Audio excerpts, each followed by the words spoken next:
જય Hind. Only first ચેનલમાં તમારા દરેક મિત્રોનું હાર્દિક સ્વાગત છે. તો આજે આપણે વિડીયોમાં જોશું કે ગુજરાતની કોઈ પણ સ્પર્ધાત્મક પરીક્ષા હોય અને એના માટે મિત્રો જે એનસીઆરટી છે એ એનસીઆરટી મહત્ત્વનો ભાગ ભજવે છે. એટલે કે મિત્રો એનસીઆરટી જે પુસ્તકો છે, જેની બુકો છે, એ મિત્રો એનો પાયો ગણાય.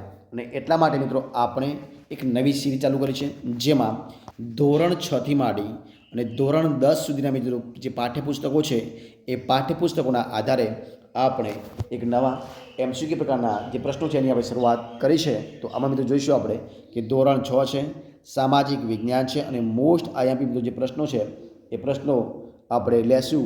અને કે જે એનસીઆરટીનું જે સિલેબસ છે એ સિલેબસના આધારે આપણે જે એમસીક્યુ પ્રશ્નો મિત્રો આપણે વિડીયો મૂકવાનો પ્રયત્ન કરીશું.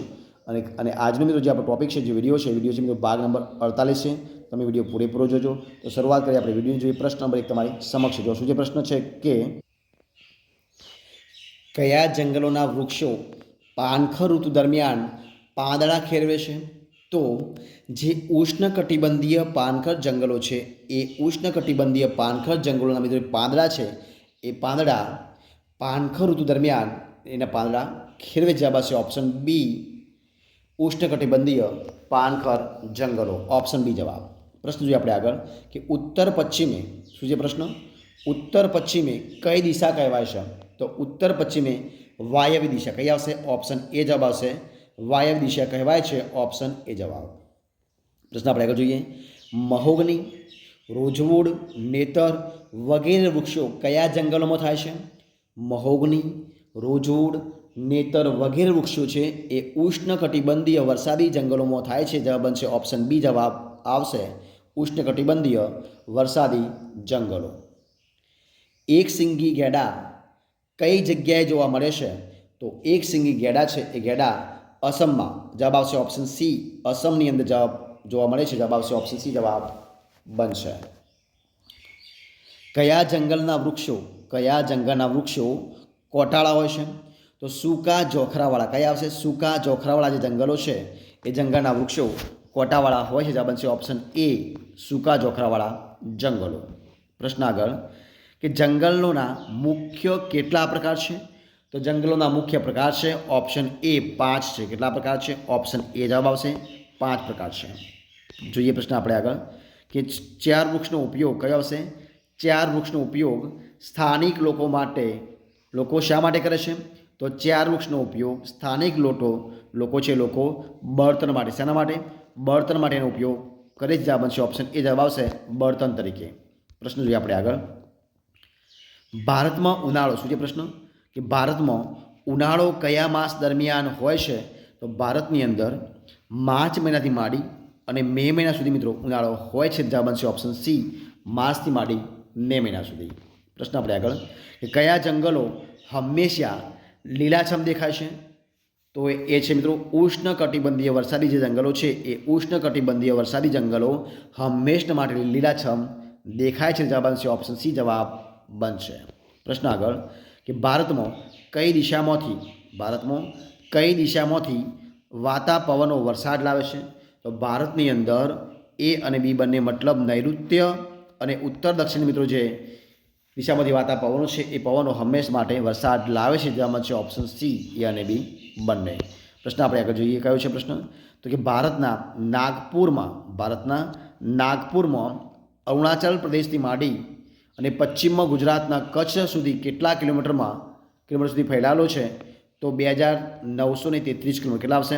2933 કિલોમીટર ભારત દેશ ફેલાયો. જવાબ બનશે ઓપ્શન એ જવાબ બનશે, ઓપ્શન એ જવાબ 2933 કિલોમીટર. નીચેનામાંથી અલગ પડતો વિકલ્પ કયો છે? તો મિત્રો અહીંયા જે વરસાદ પડે છે એ અલગ પડે. જવાબ આવશે ઓપ્શન એ અલગ પડે છે. બાકી જો બળતણ એમાંથી લાકડું, ઔષધિઓ અને ઘાસચારો બધું એક જ આવશે અને વરસાદ પડે એ આખું અલગ વાત કહેવાય, એટલે કે વિકલ્પ અલગ પડે છે. જવાબ આવશે ઓપ્શન એ. પ્રશ્ન આગળ જોઈએ આપણે કે નીચેનામાંથી કયો વિકલ્પ જંગલોનું પર્યાવરણીય ફાયદો દર્શાવે છે? તો જવાબ શું આવશે? તો જવાબ આવશે અહીંયા તમામ આપે છે. તમામ તો મતલબ કે ધોવાણ અટકાવે, વરસાદ લાવે અને વાતાવરણ શુદ્ધ રાખે. જવાબ બનશે ઓપ્શન સી જવાબ બનશે. જોઈએ પ્રશ્ન આપણે આગળનો. શાક, સાલ, મહુડો કયો છે? શાક, સાલ, મહુડો, વાંસ, લીમડો વગેરે વૃક્ષો કયા પ્રકારના જંગલોમાં જોવા મળે છે? તો જવાબ આવશે ઓપ્શન સી, ઉષ્ણકટિબંધીય પાનખર જંગલો. કયા આવશે? ઓપ્શન સી જવાબ, ઉષ્ણકટિબંધીય પાનખર જંગલો. ઓપ્શન સી જવાબ બનશે.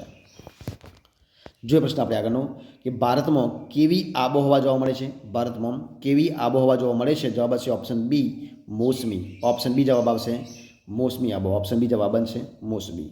જોઈએ પ્રશ્ન આપણે આગળ કે કયા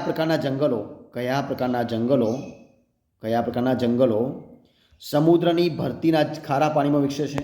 તો જવાબ બનશે ઓપ્શન બી, મેંગ્રુવ જંગલો. ઓપ્શન બી જવાબ આવશે મેંગ્રુવ જંગલો. ઓપ્શન બી જવાબ બનશે.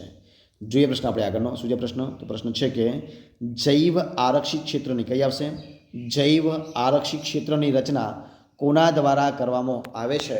તો જવાબ બનશે ઓપ્શન બી, આંતરરાષ્ટ્રીય માપદંડો. શું આવશે? ઓપ્શન બી જવાબ આવશે આંતરરાષ્ટ્રીય માપદંડો. ઓપ્શન બી જવાબ આવશે. શું આવશે? ઓપ્શન બી જવાબ આંતરરાષ્ટ્રીય માપદંડો. ઓપ્શન બી જવાબ બનશે. જોઈએ પ્રશ્ન આપણે આગળ. શું છે પ્રશ્ન કે ભારતની કઈ બાજુ હિન્દ મહાસાગર આવેલો છે? તો ભારત મિત્રો જે દક્ષિણ દિશા છે, દક્ષિણ દિશા બાજુ હિન્દ મહાસાગર આવેલો છે. જવાબ બનશે ઓપ્શન એ, દક્ષિણ દિશા. ઓપ્શન એ જવાબ બનશે. જોઈએ પ્રશ્ન આપણે આગળ કે આબોહવા નક્કી